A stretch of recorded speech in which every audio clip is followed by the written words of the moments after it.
And this is not a mental activity. This is a total investment. It's an investment in all of our emotions going forward to create something new. All right. Do you all know of times when you've overridden the physical? When something has happened to you physically and you override it immediately?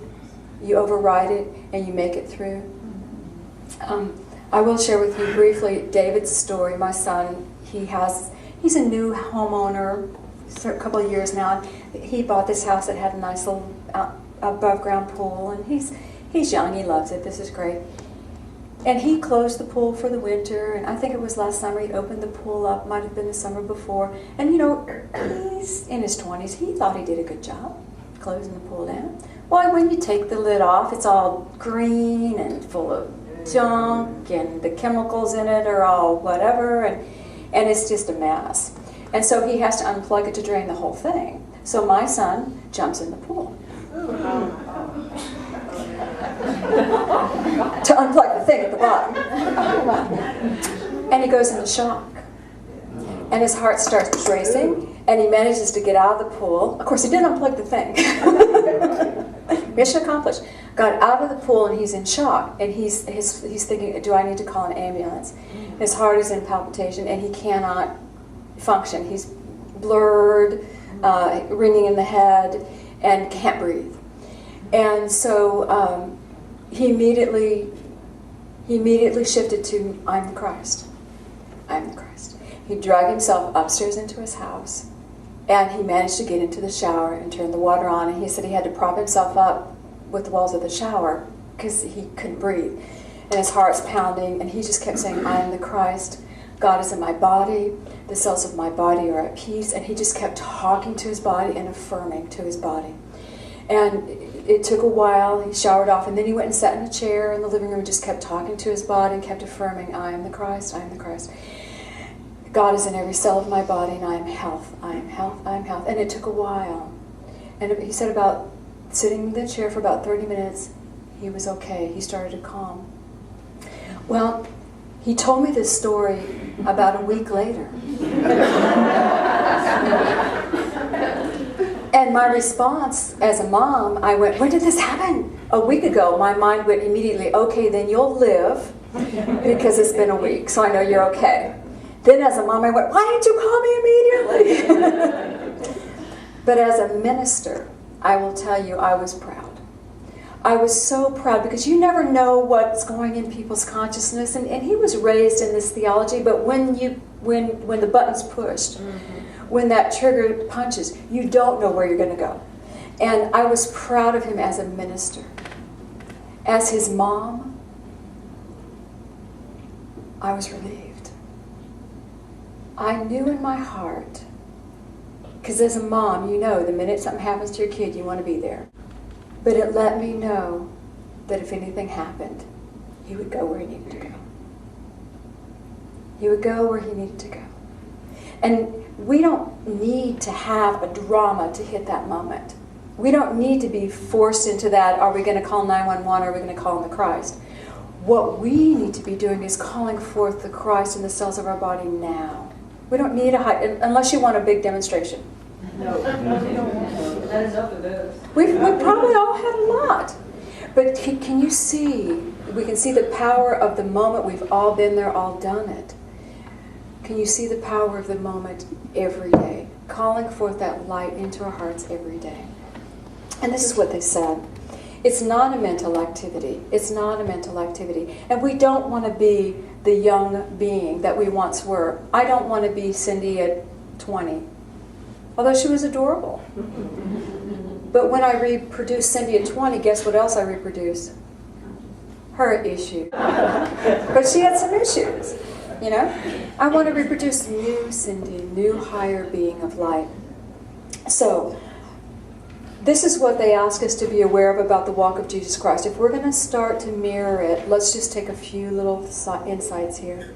Number one, he did not walk in fear.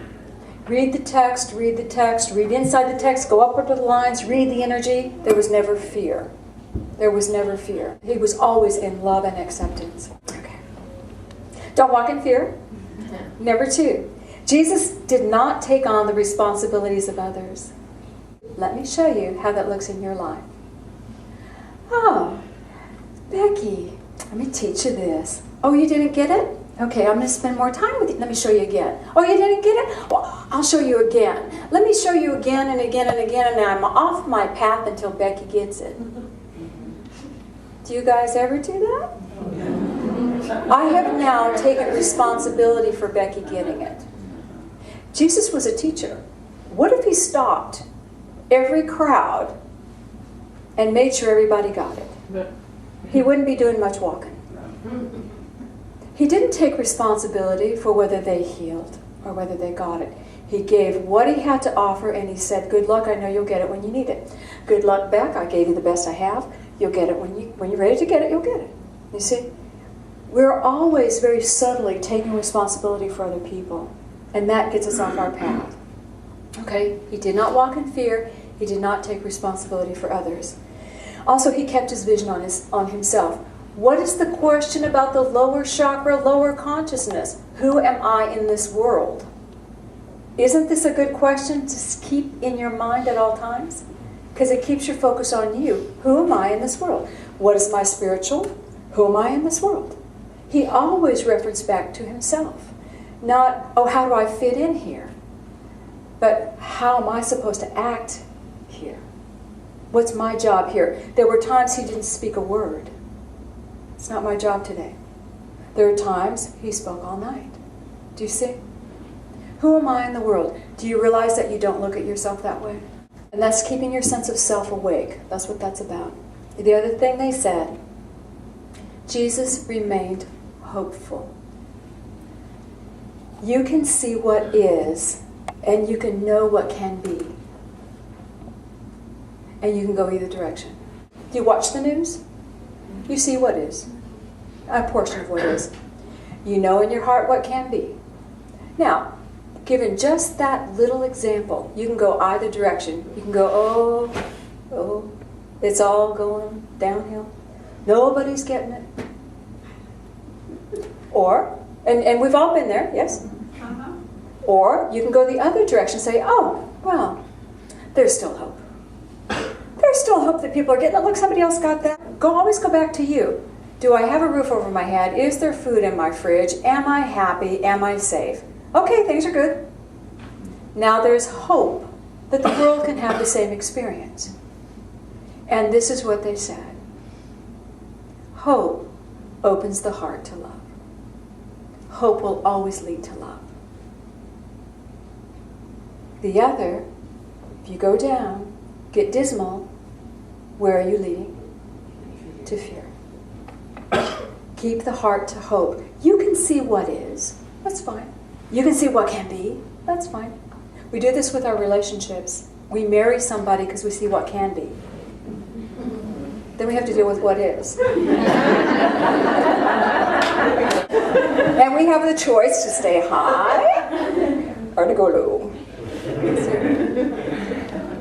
So, to take the ideas of sending a new message to the very cells of our body, centers in the heart, and to keep that heart in love. Do not walk in fear. Do not take responsibility for others.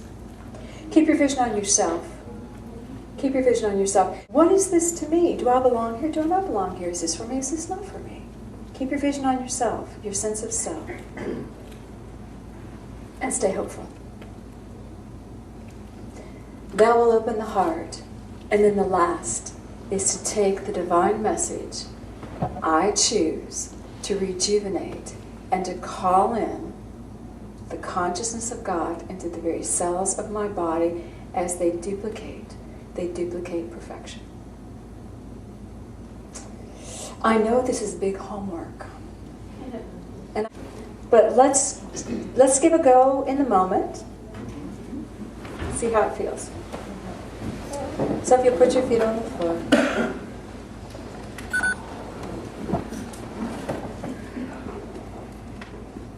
Feel a